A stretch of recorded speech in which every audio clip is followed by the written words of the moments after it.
Whoa, I think I'm seeing some new things here. And as much as I'd like to try to read the rest of chapter 7 with these glasses, I shall remove them. Continuation of Giver, chapter 7.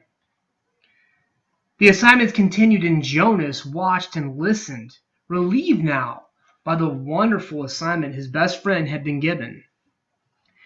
But he was more and more appreciative as his own approached. Now the 12s in the row ahead had all received their badges. They were fingering them as they sat, and Jonas knew that each one was thinking about the training that lay ahead.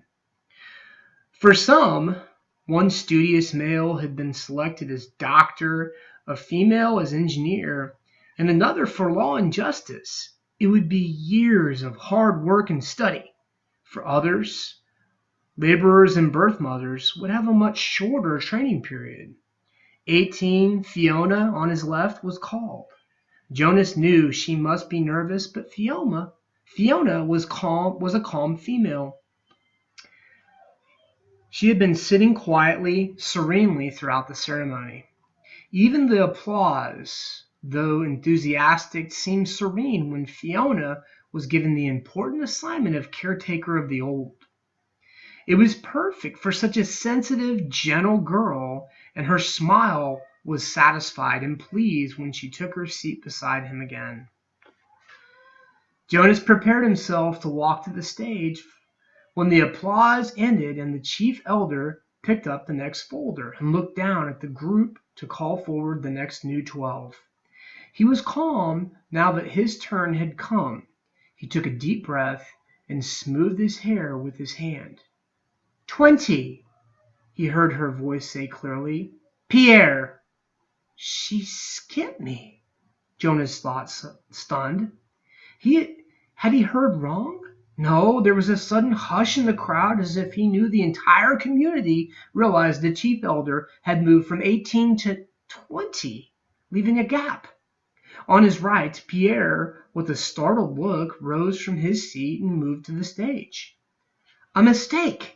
She'd made a mistake! But Jonas only knew, even as though he had thought that she hadn't. The chief elder made no mistakes, not at the ceremony of 12. He felt dizzy and couldn't focus his attention. He didn't hear what assignment Pierre received, and was only dimly aware of the applause as the boy returned wearing his new badge.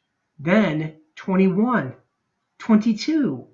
The numbers continued in order. Jonas sat dazed as they moved into the 30s and then the 40s, nearing the end.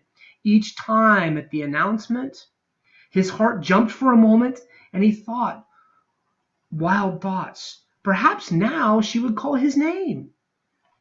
Could he have forgotten his own number? No, he'd always been 19.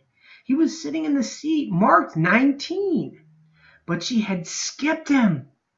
And he saw the others in the group glance at him, embarrassed, to have their eyes avert quickly.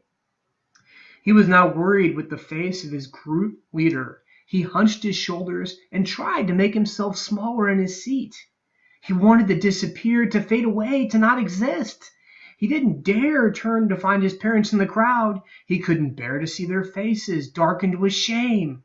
Jonas bowed his head and searched through his mind.